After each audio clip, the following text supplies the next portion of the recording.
మీ అందరికీ వందనాలు. మనం ఆయన్ని ఇప్పటి వరకు ఆరాధించి ఉన్నాం మన యొక్క మాటల ద్వారా. ఇప్పుడు దేవుని యొక్క వాక్యంలో నుండి మనల్ని మనం పరీక్షించుకొని యోగ్యులంగా మనం ఆయన యొక్క శరీరంలోను రక్తంలోను పాల్గొంపులు పొందాం. మనందరం సహజంగా కొంతమంది మనల్ని అడుగుతూ ఉంటారు, ఏమనంటే క్రీస్తు వద్దకు ఎప్పుడు వచ్చారు బ్రదర్, లేదంటే ఎప్పుడు వచ్చారు సిస్టర్ అంటే సహజంగా మనం ఏం చెప్తాం? యేసుక్రీస్తు దగ్గరికి, అంటే క్రీస్తు దగ్గరికి మీరు ఎట్లా వచ్చారు, ఎప్పుడు వచ్చారంటే బ్రదర్ నేను 2016వ సంవత్సరంలో రక్షణ పొందాను, బాప్తిసం తీసుకున్నాను అని చెప్తాం కదా. లేదంటే నేను 1980వ సంవత్సరంలో నేను రక్షించబడ్డాను, నేను అంత విశ్వాసిని చెప్పుకుంటాం. అంటే దేవుని దగ్గరికి ఆ సంవత్సరంలో వచ్చాను అని మనం చెప్పుకుంటాం. అసలు మనం క్రీస్తు దగ్గర, యేసుక్రీస్తు వారి దగ్గరికి రావటం అంటే ఏంటి? సహజంగా మనం అనుకునే మాట ఏంటి? యేసుక్రీస్తు వారి దగ్గరికి ఎప్పుడు వచ్చారంటే సంవత్సరం చెప్పుకుంటాం. అసలు యేసుక్రీస్తు వారి దగ్గరికి రావటం అంటే దాని అర్థం ఏంటి అసలు? ఎప్పుడైనా మనం ఆలోచించామా? యేసుక్రీస్తు వారి దగ్గరికి రావటం చాలా జాగ్రత్తగా వినాలి, వింటేనే అర్థమైంది. నిద్రపోయే వాళ్ళని అడుగుతా, నేనేం చెప్పాను అసలు ఖచ్చితంగా అడుగుతా. ఎవరన్నా వినకుండా ఉన్నా, సైలెంట్గా ఉన్నా, నిద్రపోయినా లేపు అడుగుతా, నిలబెట్టి అడుగుతా, జాగ్రత్తగా వినాలి. నేను యేసుక్రీస్తు వారి దగ్గరకు వచ్చాను అంటాం కదా, దానికి అర్థం ఏంటి అసలు? ఎప్పుడైనా మనం ఆలోచించామా? నేను వచ్చాను, దేవుని దగ్గరకు వచ్చాను, యేసుక్రీస్తు వారి దగ్గరకు వచ్చాను అని చెప్పుకుంటా ఉన్నాం కదా.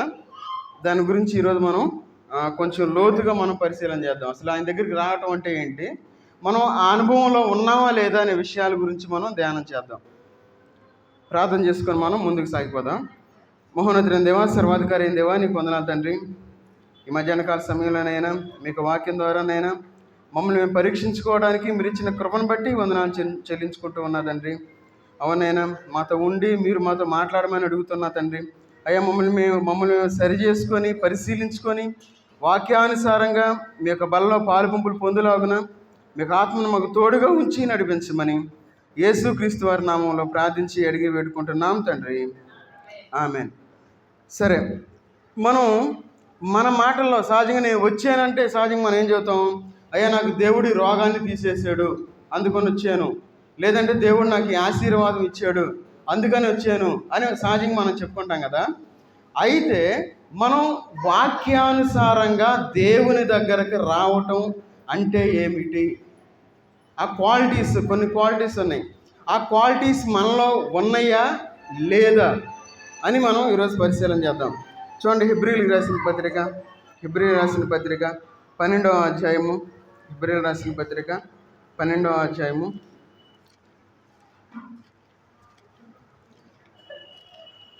22వ వచనం చదవండి.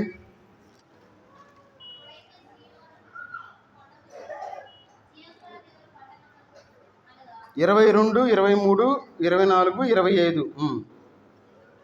జాగ్రత్త చూడాలి బైబిల్ ప్రతి ఒక్కరూ.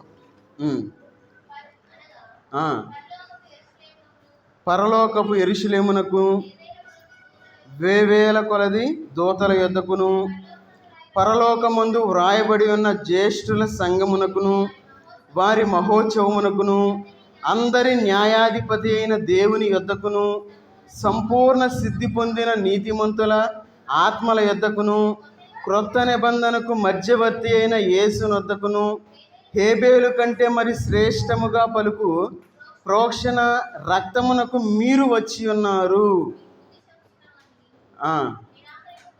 చాలు. మనం ఎక్కడికి దేవుని దగ్గరికి రావటము అంటే ఏంటంటే చూడండి, అక్కడ 22వ వచనంలో చెప్తాను. ఇప్పుడైతే అని మొదలు పెడతా ఉన్నారు. ఇప్పుడైతే అని మొదలుపెట్టి సియోను కొండకును, జీవము గల దేవుని పట్టణమునకును, అనగా పరలోకపు యెరూషలేమునకును, వేవేల కొలది దూతల యొద్దకును, పరలోకమందు వ్రాయబడి ఉన్న జ్యేష్ఠుల సంఘమునకును, వారి మహోత్సవమును, అందరి న్యాయాధిపతి అయిన దేవుని యొద్దకును, సంపూర్ణ సిద్ధి పొందిన నీతిమంతుల ఆత్మల యొద్దకును, క్రొత్త నిబంధనకు మధ్యవర్తి అయిన యేసునొద్దకును, హేబేలు కంటే మరి శ్రేష్టముగా పలుకు ప్రోక్షణ రక్తమునకు మీరు వచ్చి ఉన్నారు. అది యేసుక్రీస్తు వారి దగ్గరకు రావటం అంటే. అంత ఉంది. దేవుని దగ్గరికి రావటం అంటే ఈజీ కాదు, తేలిక కాదు. మనం ఈ లోపల అనుకుంటాం, చాలా తేలిక అనుకుంటాం. ఈ ఈ అనుభవాలు మన జీవితంలో మనం కలిగి ఉండాలి. ఈ అనుభవాలు మనం ఎప్పుడైతే మనం కలిగి ఉంటామో, అందుకే ఇక్కడ అంటున్నాడు ఏమని, 24వ వచనంలో ఏమంటున్నాడు, మీరు వచ్చి ఉన్నారు. మనందరం వచ్చాం. ఈ అనుభవాల గుండా మనం ఈ లోకంలో మనం జీవించాలి, దాన్ని మనం గ్రహించాలి. వాక్యం అంటే చాలా సింపులే, కానీ మనం అర్థం చేసుకునేటప్పుడు మనం ఏం చేస్తున్నామంటే ఇవన్నీ ఎత్తేసి చాలా సింపుల్గా చెప్పుకుంటున్నాం. ఏమని, అయ్యా నాకు దేవుడు రోగం తీసేసాడు, నేను వచ్చాను, అందుకని నేను దేవుడి దగ్గరకు వచ్చానని చెప్తాను. కానీ మన జీవితంలో వీటి యొక్క అనుభవాన్ని మనం కలిగి ఉండాలి. 25వ వచనం చదవండి. మీకు బుద్ధి చెప్పుచున్న వానిని నిరాకరింపకుండానట్లు చూచుకొనుడి. వారు భూమి మీద నుండి బుద్ధి చెప్పిన వానిని నిరాకరించినప్పుడు తప్పించుకొనకపోయిన ఎడల పరలోకము నుండి బుద్ధి చెప్పుచున్న వానిని విసర్జించు మనము తప్పించుకొనకపోవుట మరి నిశ్చయము కదా. చూడండి, ఈ విషయాలన్నీ చెప్పిన తర్వాత ఏమంటా ఉన్నారు, మీకు బుద్ధి చెప్పుచున్న వానిని నిరాకరింపకుండానట్లు చూచుకొనుడి. ఈ లోకంలో ఎన్ని ఊరు చెప్పరు, సింపుల్గా చెబుతారు ఒక మాటలో. ఏమని, ఒకే మాటలో అయిపోద్ది మనకి. ఏది, ఒక్క మాటలోనే దేవుడు నీకు స్వస్థిస్తాడు రా, వచ్చేసి అయిపోయింది. మనం బుద్ధి చెప్పే ఆ వాక్యాన్ని మనం వినే దగ్గర మనం ఉండాలి.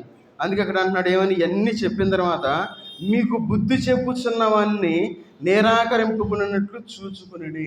మన జీవితంలో దేవుని యొక్క వాక్యాన్ని మనం అర్థం చేసుకోవటం చాలా కష్టం. మనం అనుకుంటాం చాలా సింపుల్ అనుకుంటాం, వాక్యం కాదు. దేవుని యొక్క వాక్యాన్ని మనం అర్థం చేసుకొని వాక్యానుసారంగా ఈ లోకంలో జీవించాలంటే చాలా కష్టమైన విషయం అది. అందుకని యేసుక్రీస్తు వారు ఏమంటారు, మీరు సిలువను ఎత్తుకొని అని చెప్పి యేసుక్రీస్తు వారు చెప్తూ ఉంటారు. మన సిలువను ఎత్తుకోవాలి. సిలువ అనేది చాలా భారం కలిగింది, చాలా బరువైంది, అవునా కదా? మరి అంత బరువైంది ఈ లోకంలో మనం కలిగి ఈ లోకంలో జీవించాలి. సరే, మనం దేవుని దగ్గరకు వచ్చామని చెప్పి నా వైపు చూడాలి. పిల్లలు మాట్లాడతారు, పిల్లలు మీరు మాట్లాడితే ఒప్పుకోను. మీరు చిన్నపిల్లలు కాదు, మిమ్మల్ని కూడా అడుగుతా. చిన్నపిల్లలు అంటే వాళ్ళు బాగా చిన్నపిల్లలు, వాళ్ళ వరకు కొంచెం ఎక్స్క్యూజ్. సరే, మన జీవితంలో ఈడ మనకు కొన్ని అనుభవాలు మనకు కనబడుతూ ఉంది. ఇక్కడ ఏమంటా ఉన్నారు, ఫస్ట్ మనకి ఏం కనబడుతూ ఉంది, సియోను కొండ. చూడండి, ఇప్పుడైతే తర్వాత ఏమన్నారు ఫస్ట్, సియోను కొండ. సియోను కొండ అంటే ఏంటి చెప్పండి? సియోను కొండ, మీరు యూత్ యవనపేటలో చదువు వచ్చిన ప్రతి ఖచ్చితంగా నోట్ చేసుకోవాలి. గుర్తుండదు, ఖచ్చితంగా గుర్తుండదు. దేవుని దగ్గరికి రావటం అంటే ఏంటంటే ఎన్ని గుర్తుంటాయో మనకి, ఖచ్చితంగా గుర్తుండదు. నేను మీతో ముందు చెప్తాను, చదువుకున్న ప్రతి ఒక్కరు రాసుకోవాల్సిందే, ఖచ్చితంగా రాసుకోవాల్సిందే. రాసుకుంటే మీకు గుర్తుండదు, కొంచెం గుర్తుపెట్టుకోగలుగుతారు. చదువు రాని వాళ్ళు మనం ఏం చేయలేము, వాళ్ళు వింటారు. సరే, సియోను కొండ అంటా ఉన్నారు. ఏంటి సియోను కొండ అంటే? ఈ లోకంలో సహజంగా మన బిడ్డల్ని ఏం పిలుచుకుంటాం, కొండ, మా బంగారు కొండ అని పిలుచుకుంటాం, ముద్దుగా కొండ అనుకుంటాం కదా. అయితే ఇక్కడ సియోను కొండ అని అంటున్నారు. ఇప్పుడైతే సియోను కొండ అంటున్నారు. ఈ సియోను కొండ అనేది మనకి ఆత్మీయంగా మనకి ఏం చూపిస్తూ ఉంది అనే విషయాలు మనం కొన్ని ధ్యానం చేద్దాం. చూడండి, అక్కడ దేవుని యొక్క వాక్య భాగంలో యెషయా గ్రంథం 33వ అధ్యాయము, యెషయా గ్రంథం 33వ అధ్యాయము 14, 15, 16 వచనాలు చదవండి. 33.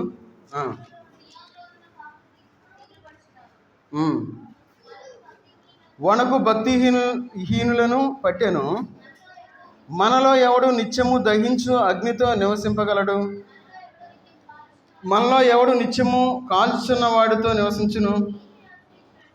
నీతిని అనుసరించి నడుచుచు యథార్థముగా మాటలాడుచు నిర్బంధన వలన వచ్చు లాభమును ఉపేక్షించు లంచము పుచ్చుకొనకుండా తన చేతులను మలుపుకొని హత్యను మాట వినకుండా చెవులు మూసుకొని చెడుతనము చూడకుండా కన్నులు మూసుకొనివాడు ఉన్నత స్థలమున నివసించును. ఇక్కడ మనం చదువుకున్న వాక్య భాగంలో మనం గమనించినట్లయితే సియోనులో ఉన్న పాపులు దిగులు పడుచున్నారు అని చెప్తా ఉన్నారు. ఎక్కడ ఉన్నారు పాపులు? సియోనులో పాపులు ఉన్నారు. సియోనులో పాపులు ఉంటారా? మందిరంలో, అంటే సియోను అనేది దేవుని యొక్క సన్నిధికి గుర్తుగా ఉంది, దేవుని యొక్క మందిరానికి గుర్తుగా ఉన్నది. అయితే సియోనులో ఉన్న పాపులు ఏం చేస్తున్నారు? దిగులు పడుచున్నారు. ఈ లోకంలో మనం దేవుణ్ణి నమ్ముకున్న తర్వాత మనకి ఎలాంటి దిగులు లేదు. మనకి ఏదైనా దిగులు ఉందా ఈ లోకంలో? ఎలాంటి దిగులు లేదు. మనం మందిరం ఎగ్గొట్టాలన్నా అసలు దిగులు లేదు మనకి. ఈ లోకంలో మనం ఎట్లయినా మనం జీవించవచ్చు. అయితే ఇక్కడ మనం చదువుకున్న వాక్య భాగంలో మనం పరిశీలించినట్లయితే చూడండి, ఇక్కడ 15 వచనం అంటున్నాడు ఏమని? నీతిని అనుసరించి నడుచుచు యథార్థముగా మాట్లాడుచు నిర్బంధన వలన వచ్చు లాభమును ఉపేక్షించుచు లంచము పుచ్చుకొనకుండా తమ చేతులను మలుపుకొని హత్యను మాట వినకుండా చెవులు మూసుకొని చెడుతనము చూడకుండా కళ్ళు మూసుకొని వాడు ఉన్నత స్థలమున నివసించును. ఈ లోకంలో మనం జీవించేటప్పుడు మన యొక్క సంబంధాలలో ఆచరణాత్మకమైన జీవితాన్ని మనం జీవించాలి. మన సంబంధాల్లో అయిన జీవితాన్ని మనం జీవించాలి. మరి అలాంటి జీవితాన్ని మనం జీవిస్తూ ఉన్నామా? ఏదో మనం వాక్యాన్ని చదువుకుంటాం, ఆయన బల్ల చుట్టూ ఒలేవ మొక్కల వలె వర్ధిల్లుదురు అనుకుంటాం. మనకు ఆ మాట చాలా బాగుంటుంది, అవునా? వర్ధిల్లు మాటలు. కానీ ఈ లోకంలో మనకి హెచ్చరిక మాటలు మనకు నచ్చవు. ఈ లోకంలో మనం జీవించేటప్పుడు ఏమనంటే ఎట్లా జీవించాలి అంటే అది నచ్చదు మనకి. సహజంగా మనం దేనికి ఇష్టపడతామంటే అన్ని ఆశీర్వాదాలే మనకు కావాలంటేనే మనకి ఇష్టపడతాం. కానీ బైబిల్లో సియోనులో ఉన్న పాపులు దిగులు పడతా ఉన్నారు. వీళ్ళు ఎలాంటి వారంటే వీరు ఆచరణాత్మకమైన జీవితాన్ని జీవించకుండా వారి ఇష్టానుసారంగా జీవించేవారుగా ఉన్నారు. ఇష్టానుసారంగా ఈ లోకంలో జీవిస్తే దేవుడు మనం మన జీవితంలో దేవుని దగ్గరకు వచ్చిన వాళ్ళంగా మనం ఎట్లా ఉంటాం? అందుకే సియోను కొండ అందుకే అన్నాడు, సియోనులో ఉన్న పాపులు దిగులు పడుచు ఉన్నారు. దేవుని యొక్క మందిరంలో మనం ఉన్నాం. అయితే ఈ లోకంలో మనం జీవించేటప్పుడు వాక్యానుసారంగా ఆచరణాత్మకమైన జీవితాన్ని జీవించేవారుగా ఉండాలి. ఇలాంటి జీవితాన్ని మనం జీవించకుండా దేవుని యొక్క బలలో మనం చేతులు వేసేవారుగా ఉంటే దేవుని యొక్క ఆశీర్వాదాలు మనం చూడలేము, ఉన్నతమైన స్థలానికి మనం ఎక్కలేము. మన జీవితాలు ఎట్లా ఉంటాయంటే మనం ఎప్పుడు కూడా ఉన్న స్థితిలోనే మనం ఉంటాం. ఆచరణాత్మకమైన జీవితాన్ని ఎప్పుడైతే మనం జీవిస్తామో అప్పుడు ఖచ్చితంగా మన యొక్క జీవితాలు ఒక ఉన్నతమైన స్థితిలోనికి వస్తాయని అక్కడ చివరి వచ్చి అక్కడ లాస్ట్లో చూసి ఏమంటా ఉన్నారు? అక్కడ పర్వతం ఉన్నత స్థలమున నివసించును. అలాంటి జీవితాలు మనం జీవించేవారుగా ఉన్నామా లేదా మనం పరిశీలన చేసుకోవాలి. చూడండి, కీర్తనకారుడు ఇంకేమంటా ఉన్నాడు? కీర్తనల గ్రంథం 24వ అధ్యాయము, కీర్తనల గ్రంథం 24వ అధ్యాయము 3, 4, 5 వచనాలు చదవండి. యెహోవా పర్వతమునకు ఎక్కదగిన వాడెవడు? ఆయన పరిశుద్ధ స్థలములలో నివసింపదగిన వాడెవడు?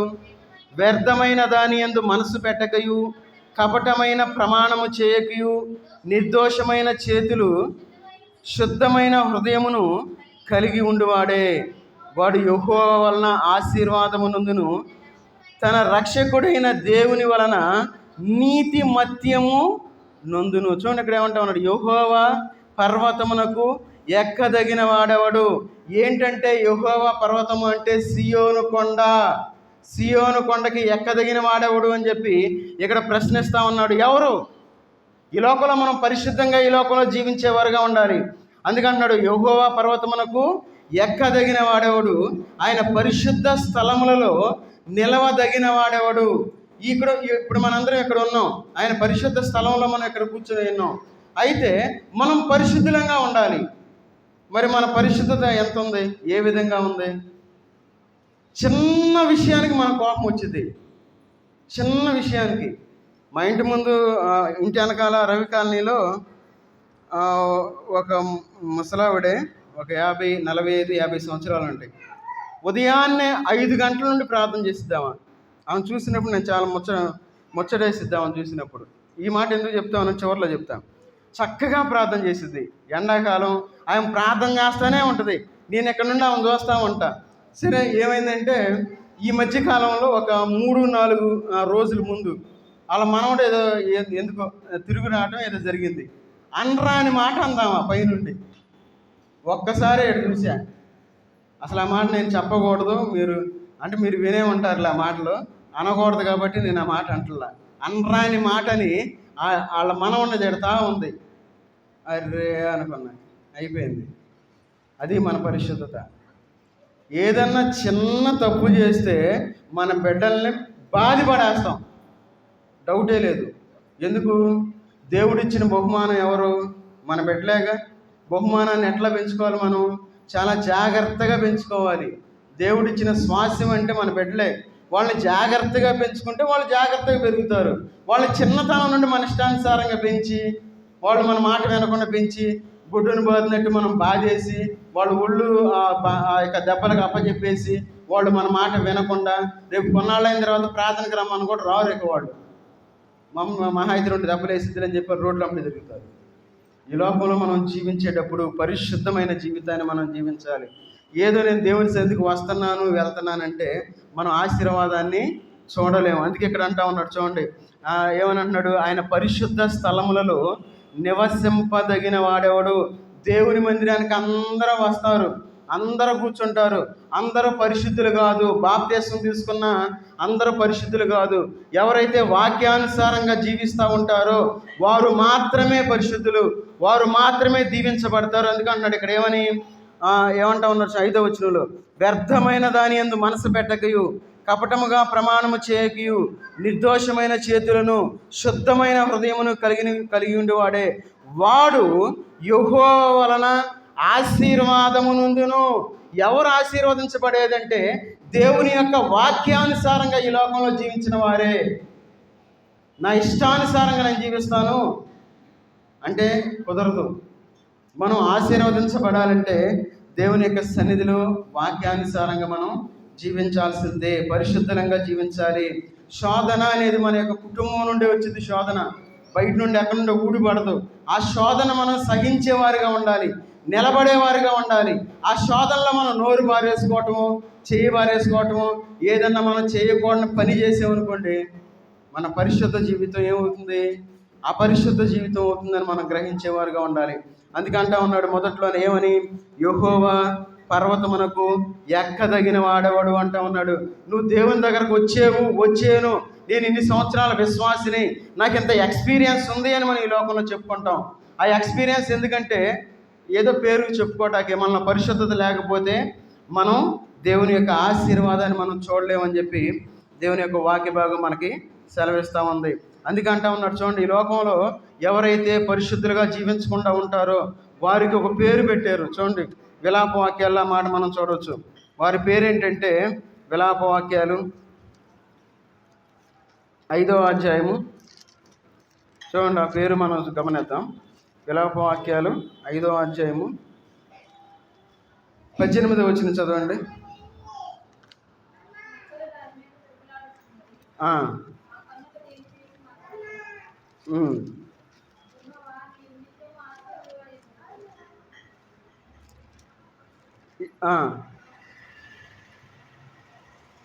తర్వాత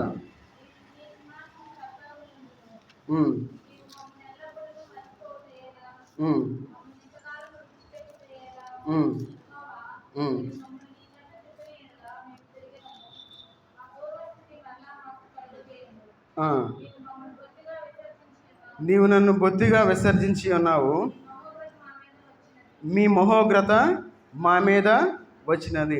ఇక్కడ మనం చూసుకున్నట్లయితే సియోనులో ఉన్న నక్కలు అని నక్కలు కనబడుతున్నాయి మనకు అక్కడ. జాగ్రత్తగా గమనించండి, నక్కలు. ఎవరైతే దేవుని యొక్క మందిరంలో నివసిస్తూ ఉన్నారో, ఎవరైతే పరిశుద్ధులుగా జీవించకుండా ఉన్నారో వారు ఎలాంటి వాళ్ళంటే నక్కలతో పోలుస్తూ ఉన్నారు. నక్కలు ఎట్లా ఉంటాయంటే జిత్తులు మారి నక్క అంటారు. మనకున్న జంతువులన్నిట్లో నక్కనేమంటారు? జిత్తులు మారి నక్క అంటారు. నక్క అనేదికి నక్కకు ఒక మంచి బుద్ధి లేదు. అది ఎట్లా ఉంటుందో దాని ఇష్టం. అంటే ఒకళ్ళతో ఒకలాగా ఉంటుంది, ఇంకొకరితో ఇంకొకలాగా ఉంటుంది. అది దాని ఇష్టానుసారంగా జీవించేదిగా ఉంటుంది. అందుకే నక్క అని చెప్పి మనకి అక్కడ కనబడతా ఉంది. అంటే జిత్తుల మారి నక్క అని మనకి ఇక్కడ మనం చెప్పుకోవచ్చు అనమాట. అందుకే ఈ యొక్క ఉపద్రవము నుండి మనం తప్పించుకోవాలంటే మనం ఈ లోకంలో నక్కల వలె ఈ లోకంలో మనం జీవించకూడదు. ఇంకా ఆమోసు గ్రంథంలో చెప్తా ఉన్నారు చూడండి. ఆమోసు గ్రంథం 6వ అధ్యాయము, ఆమోసు గ్రంథం 6వ అధ్యాయము 1వ వచనం చదవండి.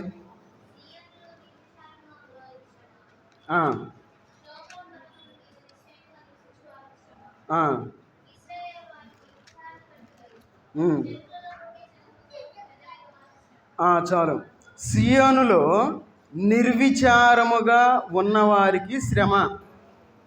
సియోనులో నిర్విచారముగా ఉన్నవారికి శ్రమ. ఎందుకు ఈ మాట అంటా ఉన్నారు? సియోనులో ఎట్లా ఉండాలి? సియోను అంటే మనం ఏం చెప్పుకున్నాం? దేవుని యొక్క సన్నిధి అని మనం చెప్పుకున్నాం. సియోనులో ఉన్న వాళ్ళు ఎట్లా ఉండాలి? ఎట్లా ఉండాలి చెప్పాలి, త్వరగా చెప్పాలి. సియోనులో సంతోషంగా ఉండాలి. అయితే ఇక్కడ ఏమంటా ఉన్నారు చూడండి. సియోనులో నిర్విచారముగా ఉన్నవారికి శ్రమ, షోమ్రోను పర్వతం మీద నిశ్చింతగా నివసించే వారికి శ్రమ, ఇశ్రాయేలు వారికి విచారణకర్తలై జనములలో ముఖ్య జనమునకు పెద్దలైన వారికి శ్రమ. తర్వాత ఇంకా చూడండి 6వ వచనం వరకు మనం 6వ వచనం చదవండి. పాత్రలలో ద్రాక్షారసం పోసి పానము చేయుచు పరిమళ తైలం పూసుకొని చుందురు కానీ యేసేపు సంతతి వారికి కలిగిన ఉపద్రవము గురించి చింతపడరు.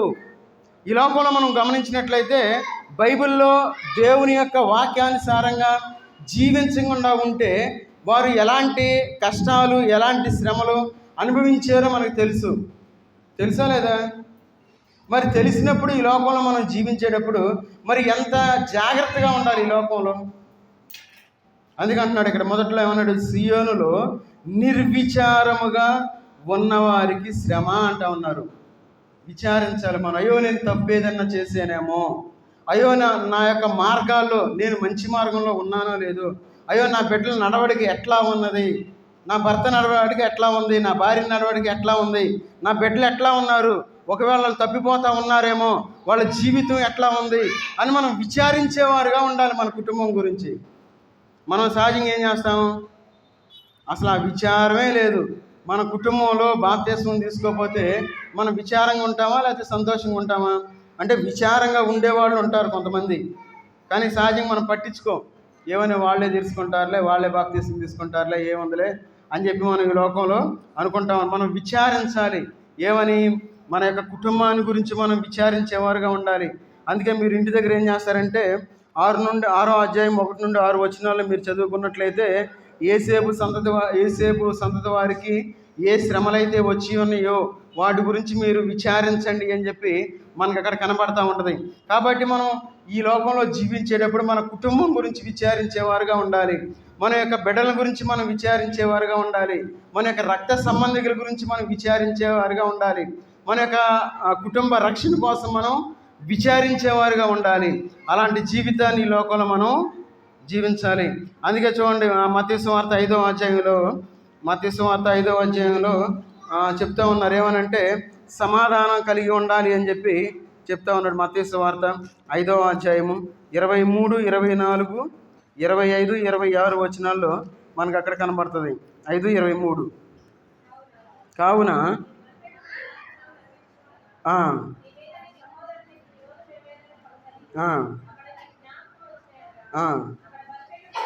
అక్కడ బలిపీఠం ఎదుటనే నీ అర్పణను విడిచిపెట్టి మొదట వెళ్ళి నీ సహోదరునితో సమాధానపడము. చాలు.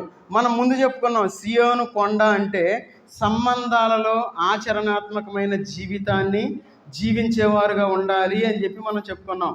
ఈ సంబంధం బాగుండాలంటే ఏం చేయాలి? దేవుని యొక్క సన్నిధిలో మనం అర్పించేటప్పుడు ఒకవేళ మన యొక్క సహోదరుల్లో ఎవరితో అయినా కోపాన్ని లేదంటే ద్వేషాన్ని కలిగి ఉన్నట్లయితే అర్పణను అక్కడ విడిచిపెట్టి నువ్వు మొదటి వెళ్తే వాళ్ళతో సమాధానం పడిరా అని చెప్పి ఇక్కడ మనకు కనబడతా ఉంది. అందుకంటున్నాడు 26 వచ్చిన వరకు మీరు ఇంటి దగ్గర చదువుకోండి. కాబట్టి నా యొక్క సంబంధ బాంధవ్యాల్లో నేను యథార్థంగా ఉన్నానా లేదా అని మనం పరిశీలన చేసుకోవాలి. మొట్టమొదటిగా సియోను కొండ అంటే మన యొక్క సంబంధ బాంధవ్యాల్లో నేను ఎట్లా ఉన్నాను, యథార్థముగా ఉన్నానా లేదా అని మనం పరిశీలన చేసుకోవాలి. అది మొట్టమొదటి అనుభవం. ఇప్పటివరకు ఒకటే చెప్పుకుంది, అది కూడా కొన్ని కటింగ్లు చేసి చెప్పుకోవటం వల్ల ఒకటే కంప్లీట్ చేశాను. క్రైస్తవ జీవితం అంటే సింపుల్ కాదు, అసలు కానే కాదు. దేవుని యొక్క జ్ఞానాన్ని అర్థం చేసుకోవాలి. ఎవరు అర్థం చేసుకోవట్లా అంటే, ఎవరు అర్థం చేసుకోవట్లేదంటే నువ్వే అర్థం చేసుకున్నావా అని మనకు ఒక ప్రశ్న వచ్చింది. మనం మనుషులంగా. కొంతమంది నా మాటలు అన్నప్పుడు ఎట్లా ఉంటుందంటే, ఒక ఆయన అన్నాడు, ఒక ఆయన ఏమన్నాడంటే అన్నీ నీకు తెలిసినట్టు మాట్లాడుతున్నావు అన్నాడు. మనందరూ తెలుసు ఆయన. పాస్టల్ మీటింగ్ రమ్మంటే నేను రానన్నా. నేను రాను అంటే, అన్నీ నీకు తెలిసినట్టు మాట్లాడుతున్నావు, నువ్వు అన్నీ తెలుసు అనుకుంటున్నావా, ఏంది ఆ గర్వం అన్నాడు. నేనేం అట్లా అనుకోవట్లేదు, అసలు నాకు అంత ఆలోచన కూడా లేదు, నేను ఆ గర్వం అనే మాట నేను సైలెంట్ అయిపోయాను. మన జీవితంలో మనం జీవించేటప్పుడు దేవుని దగ్గరికి వచ్చాను అని మనం చెప్పుకునేటప్పుడు సియోను కొండ అనుభవాన్ని మనం కలిగి ఉండాలి. సియోను కొండ అనుభవం అంటే నేను అడుగుతా నిద్రపోయే వాళ్ళని అడుగుతా, ఇప్పుడు వాళ్ళు మాత్రమే చెప్పాలి, నా వైపు చూడాలి, మళ్ళీ చూస్తే లేపుతారని చెప్పి చోట్ల బైబిల్ చూస్తున్నారు. సరే అడగను, టైం అయిపోద్ది. సరే అందరు కలిసి చెప్పండి. సియోను కొండ అంటే ఏంటి? నా గట్టిగా అందరు కలిసి చెప్పాలి, పురుషులు చెప్పాలి, అందరూ వినాలి. ఎందుకే వినమంది, జాగ్రత్తగా వినమంది. ఇది ఏదో 4-5 వాక్యాలు అట్ట వచ్చి అయిపోయేది కాదు మంది. అందుకే పుస్తకాలు పెట్టుకొని రాసుకోండి. సబ్జెక్ట్ ఇది. దేవుని జ్ఞానం చాలా నాకు ఆశ్చర్యం వేసింది. దేవుడు ఆ వాక్యం ద్వారా నాతో మాట్లాడినప్పుడు అనుకున్నా, ఇన్ని అనుభవాలు ఉండాలా అనుకున్నప్పుడు. నాకు తెలియదు అప్పుడు ఏమని, యేసుక్రీస్తు వారి దగ్గరికి రావటం అంటే ఇంత అనుభవం ఉండాలా, ఇన్నిట్లో గుండా వెళ్తేనే మనం దేవుని దగ్గరికి వచ్చినట్లు అని అప్పుడు తెలుసుకున్నాను నేను. ఆ జ్ఞానాన్ని మనం పొందాలి. సరే చెప్పండి, అందరు కలిసి చెప్పండి. ఏం పరీక్ష చేసుకోవాలి మనం? నా సంబంధ బాంధవ్యాలలో యథార్థముగా ఉన్నానా లేదా అని మనం పరిశీలన చేసుకోవాలి. ఓకేనా? అర్థమైందా? సరే, ఓకే. అది మన యొక్క సియోను కొండ అనుభవము. సియోను కొండ మనం చదువుకున్న వాక్య భాగాల్లో మనం రెండవది చూడండి. అక్కడ మన వాక్య భాగం ఎక్కడ, హెబ్రీ పత్రిక 12వ అధ్యాయము 22వ వచనం. సియోను కొండ తర్వాత ఏమని చదవండి. సియోను కొండ తర్వాత, ఈ కొండలన్నీ మాకెందుకు, ఆయన రక్తం కార్చాడు, లెగిసాడు, వెళ్ళిపోదాం అంటే బాగుంది, వద్దొద్దు మనకి. చదవండి. రెండోది, జీవము గల దేవుని నగరమైన పరలోకపు యెరూషలేము. ఓకేనా? జీవము గల దేవుని, చూడండి అక్కడ, జీవము గల దేవుని నగరమైన పరలోకపు యెరూషలేము అంటే దేవుని యొక్క పట్టణాన్ని గురించి బైబిల్లో మనకి చాలా చక్కగా వివరించాడు కీర్తనకారుడు. దేవుని యొక్క పట్టణాన్ని గురించి, ఆ దేవుని యొక్క పట్టణం అనేది ఎట్లా ఉంటుంది అనే విషయాల గురించి చూడండి. కీర్తనల గ్రంథం 48వ అధ్యాయము, మీరు ఇంటి దగ్గర మొత్తం చదువుకోండి. కీర్తనల గ్రంథం ప్రస్తుతానికి 1వ వచనం చదవండి చాలు. 48వ అధ్యాయము 1వ వచనం. మన దేవుని పట్టణమందు, ఆయన పరిశుద్ధ పర్వతమందు, చాలు. అంటే దేవుని యొక్క పట్టణము అనేది, లేదంటే దేవుని యొక్క నగరము అనేది ఏ విధంగా ఉంటుందో కీర్తనకారుడు మనకి 48వ అధ్యాయంలో చాలా స్పష్టంగా రాశాడు. దేవుని యొక్క పట్టణం ఏ విధంగా ఉంటుంది అని మనం తెలుసుకోవడానికి ఇంటి దగ్గర మనం దాన్ని ధ్యానం చేస్తే మనకు చాలా చక్కగా అర్థమవుతుంది అన్నమాట. అందుకే ఈ లోకంలో మనం జీవించేటప్పుడు మనం ఏం చేయాలంటే, మనం ఆయన యొక్క పట్టణము అనే అనుభవంలో మనం ఉండాలి. అసలు ఆయన పట్టణంలో మనం ఉండాలంటే మనం ఎట్లా ఉండాలి మరి? దేవుని దగ్గరికి రావాలంటే మనకు అక్కడ ఒక లిస్ట్ కనబడతా ఉంది. అక్కడ సుమారు 8 ఉన్నాయి. అక్కడ కౌంట్ చేసుకుంటే 8 ఉన్నాయి. అయితే ఈ 8ట్లో రెండవది ఆయన యొక్క పట్టణము లేదంటే నగరంలో మనం చదువుకున్నాం. అంటే అది ఆ దేవుని యొక్క పట్టణం అనేది ఏం తెలియజేస్తూ ఉంది? ఎప్పుడైనా మనం ఆలోచించామా? ఆలోచించాలి. దేవుడు మనకి ఐన్స్టీన్ గారు చనిపోయినప్పుడు ఏమైందంటే ఆయన ఆయన బ్రెయిన్ కోసం చాలామంది గొడవ పడ్డారు. ఆయన బ్రెయిన్ తీసుకోవటం కోసం. ఎందుకు? ఆయన మంచి శాస్త్రవేత్త. ఆయన ఐన్స్టీన్ చాలా గొప్ప శాస్త్రవేత్త. ఆయన బ్రెయిన్ కోసం. ఇంకో విషయం ఏంటంటే ఆయన బ్రెయిన్ కొంచెం తక్కువ ఉందంట, అందరికంటే కొంచెం తక్కువ సైజులో ఉంది. ఆయన బ్రెయిన్ మీద పరిశోధన చేయడానికి చాలామంది కొంచెం గొడవ పడినట్లు మనకి చరిత్రలో ఉంది. సరే, ఎందుకు ఈ మాట చెప్తా ఉన్నానంటే దేవుని యొక్క వాక్యాన్ని మనం చూడండి. దేవుని యొక్క పట్టణం గురించి మనం చూసాం కదా. చూడండి, కీర్తనల గ్రంథం 48వ అధ్యాయము 2వ వచనం చదవండి. 2వ వచనం, ఉత్తర దిక్కున మహారాజు పట్టణమైన సియోను పర్వతము రమ్యమైన ఎత్తుగల చోట నుంచబడి సర్వభూమికి సంతోషకరముగా ఉన్నది. 7వ వచనం, తూర్పు గాలిని లేపి తర్షీషు ఓడలను నీవు పగలగొట్టుచున్నావు. దేవుని యొక్క పట్టణాన్ని గురించి తెలియజేస్తా 7వ వచనం వద్దాం ఒకసారి.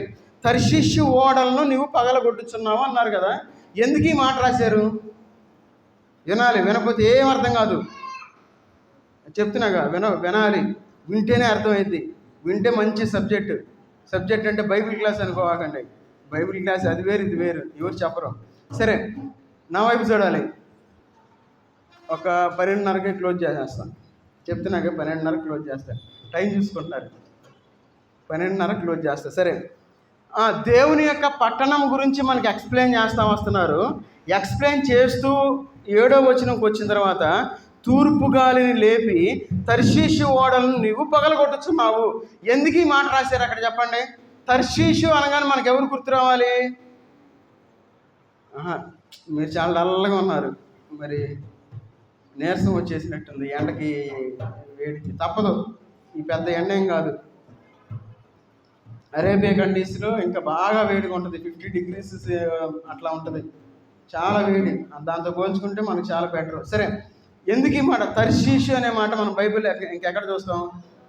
యోనా దగ్గర చూస్తాం. అవునా? ఆ మాట ఎవరు చెప్పట్లా, తెలుసు కూడా. యోనా సంగతి దేవుని పట్టణంలో మనకు ఎందుకు చూపిస్తా ఉన్నాడు? దేవుని యొక్క పట్టణము, దేవుని యొక్క నగరము, దీంట్లో యోనా సంగతి మనకు ఎందుకు హైలైట్ చేస్తా ఉన్నాడు చెప్పండి ఒకసారి. యోనా దేవుని యొక్క చిత్తానికి లోబడ్డాడా, వ్యతిరేకించాడా? దేవుని యొక్క చిత్తానికి వ్యతిరేకంగా వెళ్ళాడు యోనా. మన జీవితంలో దేవుని యొక్క చిత్తానికి కాకుండా మన ఇష్టానుసారంగా మనం జీవించి మనం వ్యతిరేకంగా మనం జీవిస్తే దేవుని యొక్క నగరము అనే అనుభవంలో నుండి మనం తప్పిపోతాము. నా ఇష్టం అంటాం ఈ లోకంలో. ఏందంట, నువ్వేంటి చెప్పేది అంటాం.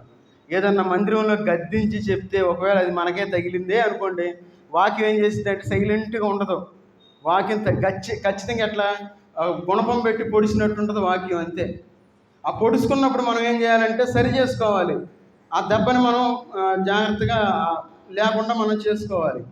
సరే, ఈ లోకంలో యోనా దేవుని యొక్క చిత్తానికి లోబడకుండా వ్యతిరేకించడానికి ఒక సూచన ఈ తర్షీషు, ఈ యొక్క గాలి, తూర్పు గాలి అనేది మనకు కనబడతా ఉంది. కాబట్టి ఈ యొక్క అనుభవంలో మనం జీవించాలి అంటే చూడండి, యోనా గ్రంథం 1వ అధ్యాయం 8-9 వచనాలు చదవండి. ఒకసారి యోనా గారి దగ్గర కూడా వెళ్దాం. యోనా గ్రంథం 1వ అధ్యాయం 8వ వచనం. కాబట్టి వారు అతన్ని చూచి, ఎవరిని బట్టి ఈ కీడు సంభవించినది చాలు. దేవునికి మనం ఈ లోకంలో జీవించేటప్పుడు వ్యతిరేకంగా జీవిస్తే అది ఖచ్చితంగా మనల్ని బట్టే వస్తుందని మనం గుర్తుపెట్టుకోవాలి. ఈ లోకంలో ఒక కీడు వచ్చిందంటే, ఈ లోకంలో మన కుటుంబంలో కీడుని అనుభవిస్తున్నాము, ఒకవేళ సంతోషం లేదు, సమాధానం లేదు, శాంతి లేదు అంటే మన కుటుంబాల్లో, దానికి కారణం ఏంటంటే మనల్ని బట్టి కీడు వచ్చింది మనం గుర్తు చేసుకోవాలి. అందుకే అంటున్నాడు దేవుని యొక్క. అందుకే ఆ తర్వాత 9వ వచనం చదవండి. అతడి వారితో ఎట్లా, నేను హెబ్రీయుడను,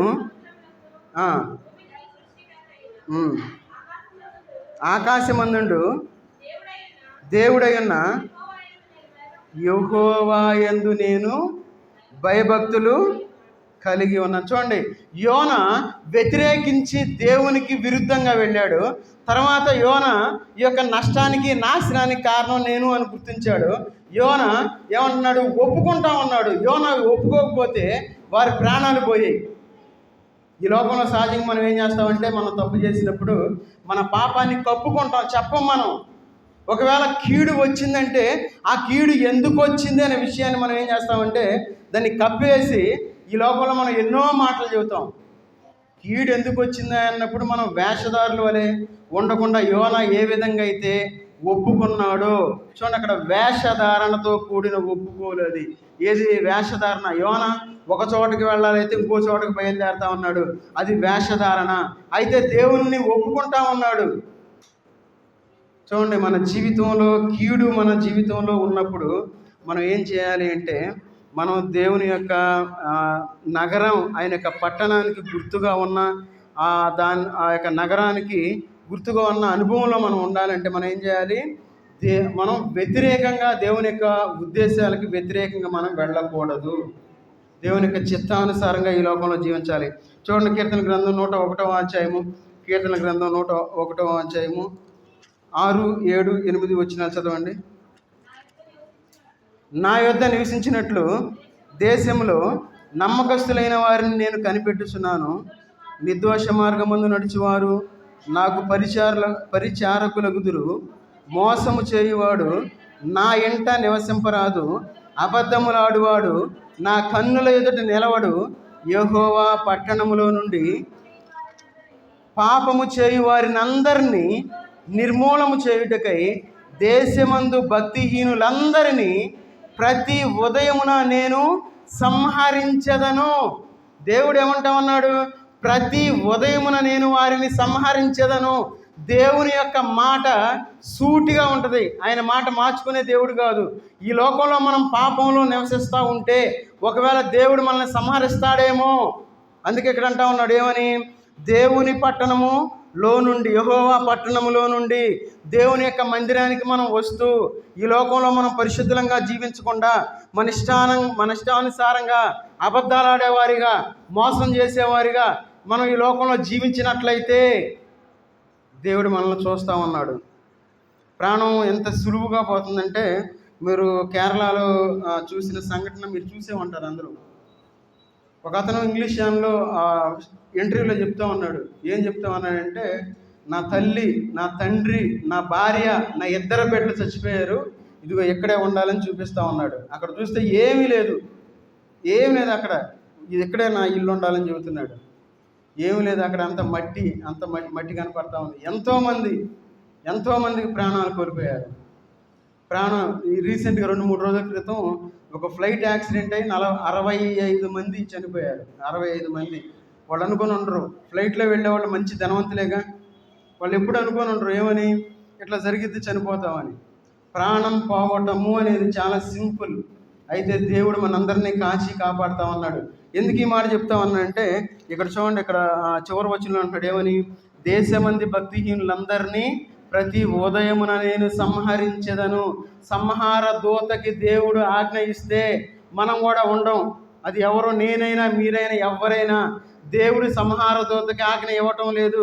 మన చుట్టూ దేవుని యొక్క కంచె వేయబడి ఉంది. మన కుటుంబం చుట్టూ, మన బిడ్డల చుట్టూ దేవుని యొక్క కంచె వేయబడి ఉంది కాబట్టి, ఆయన పట్టణంలో మనం నివసించేవారుగా ఉన్నాము కాబట్టి దేవుడు మనందరినీ కాచి కాపాడుతూ ఉన్నాడు.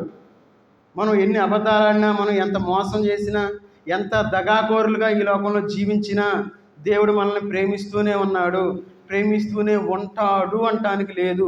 ఎందుకంటే ఇక్కడ 101వ అధ్యాయం చివరిలో అంటున్నాడు ఏమని? దేశమందు భక్తిహీనులుగా మనం జీవించకూడదు. దేవుని మందిరానికి వచ్చినప్పుడు భక్తిపరులుగా ఉండాలి. భక్తిహీనులు అంటే ఎవరు? భక్తిహీనులు అంటే హీనత్వము. దేవుని మందిరంలో ప్రార్థన జరిగినప్పుడు మనం ఖచ్చితంగా రావాలి. అది భక్తిపరులు చేస్తారు. మరి భక్తిహీనులు ఏం చేస్తారు? రారు. ఈ లోకంలో మనం జీవించేటప్పుడు మనం ఖచ్చితంగా భక్తిపరులుగానే ఉండాలి. భక్తిహీనులుగా మనం ఈ లోకంలో జీవించకూడదు. కాబట్టి ఈ లోకంలో మనం ఎట్లా ఉండాలి? దేవుని యొక్క పట్టణంలో మనం జీవించేవారుగా ఉండాలి. చూడండి, యెషయా గ్రంథం 48వ అధ్యాయము, యెషయా గ్రంథం 48వ అధ్యాయము 2వ వచనం చదవండి. వారు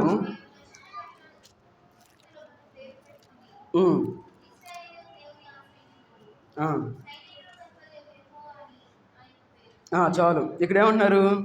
మేము పరిశుద్ధ పట్టణస్థులమని పేరు పెట్టుకొని ఇశ్రాయేలు దేవుని ఆశ్రయించుదురు. ఇక్కడ మనందరం ఏం చేస్తున్నామంటే, మనందరం పరిశుద్ధులమే, మనందరం దేవుని కుమారులమే, కుమార్తెలమే, మనందరం దేవుని యొక్క కుమారులు అని మనం పేరు పెట్టుకున్నాం.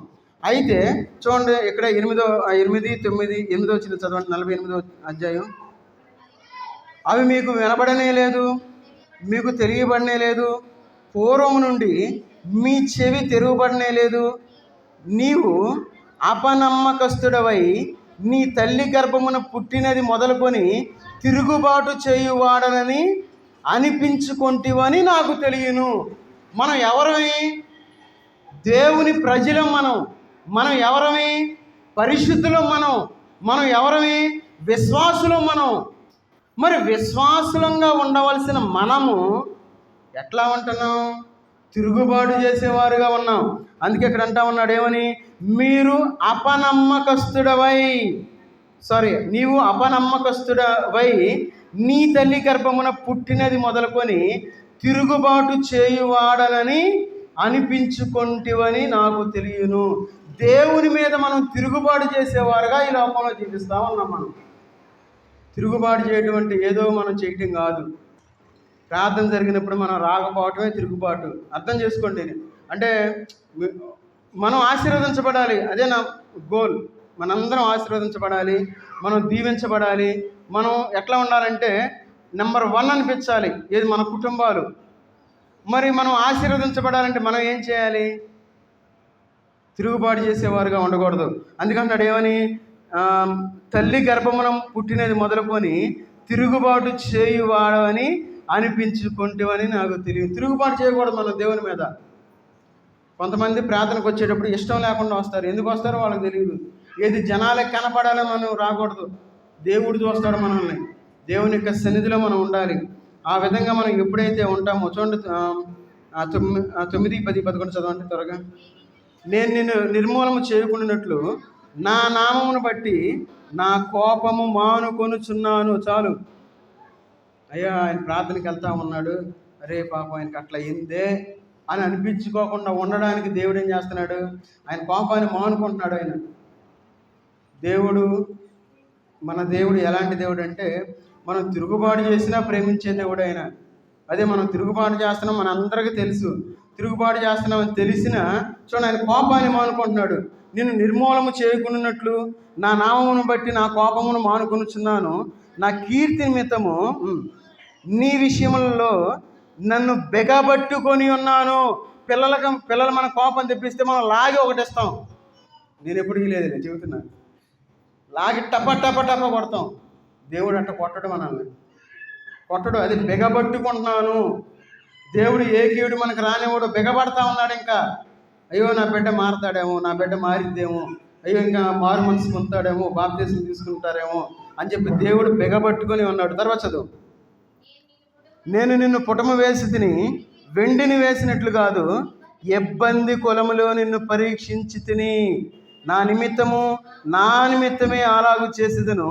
నా నామము అపవిత్రపరచబడనేలా నా మహిమను మరి ఎవనికి నేనిచ్చువాడను కాదు. ఇబ్బంది కొలమిలో నిన్ను ఒక ఇబ్బందిలో ఉండొచ్చు మనం. ఈ లోకంలో ఇబ్బందిలో మనం ఉన్నప్పుడు మనం ఏమనాలి? దేవుణ్ణి దూషించకూడదు, ద్వేషించకూడదు. ఈ లోకంలో మనం జీవించేటప్పుడు మనం చాలా జాగ్రత్తగా ఉండాలి. క్రైస్తవులుగా ఉండేటప్పుడు దేవుని యొక్క జ్ఞానాన్ని మనం తెలుసుకోవాలి.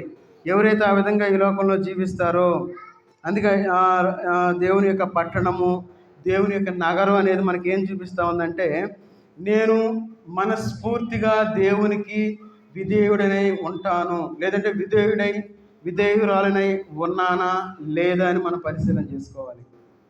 దేవుని యొక్క పట్టణము లేదంటే దేవుని యొక్క నగరం మనకి ఏమి చూపిస్తూ ఉందంటే, నేను దేవునికి విధేయుడినై, సంపూర్ణంగా విధేయుడినై ఉన్నానా లేదా అని మనం పరిశీలన చేసుకోవాలి. అది ఏదంటే ఏంది? జీవము గల దేవుని నగరమైన తర్వాత పరమ యెరూషలేము అనేది మన జీవితంలో ఈ అనుభవాన్ని మనకు చూపిస్తూ ఉంది.